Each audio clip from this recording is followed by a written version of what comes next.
ஹே loves, இன்றைக்கி ஒரு குட்டி ஹெல்தி ரெசிபி பார்க்கலாமா? இது ஒரு தோசை தான், ஆனால் நார்மல் தோசை இல்லை, முடக்கத்தான் கீரை தோசை.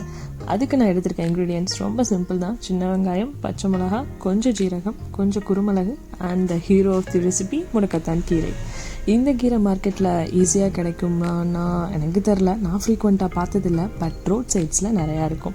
நானே இதை காடு மலை டோராவோட வீடுன்னு தான் தேடி கண்டுபிடிச்சி எடுத்துகிட்டு வந்தேன்.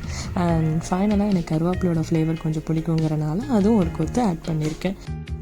அண்ட் டிஸ்க்ளைமர், நான் ரொம்ப நல்ல குக் கிடையாது. ஏதோ என் உசுரை காப்பாற்றிக்கிற அளவுக்கு எனக்கு சமைக்க தெரியும், அவ்வளோதான். ஸோ பேனில் கொஞ்சம் ஆயில் ஆட் பண்ணிக்கலாம்.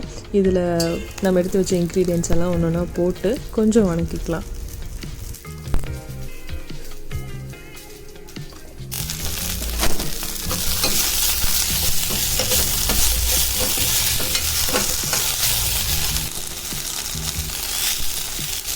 இது கூல்டவுன் ஆனதும் அரைச்சிட்டு நம்ம நார்மல் தோசை மாவு கூட ஆட் பண்ணி தோசை பண்ணிடலாம்.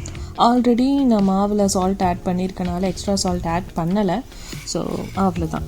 ரொம்ப ஈஸி பட் ரொம்ப ஹெல்த்தி. நீங்களும் செஞ்சு பார்த்துட்டு எப்படி இருந்துச்சுன்னு கமெண்ட் செக்ஷனில் கண்டிப்பாக ஷேர் பண்ணுங்கள்.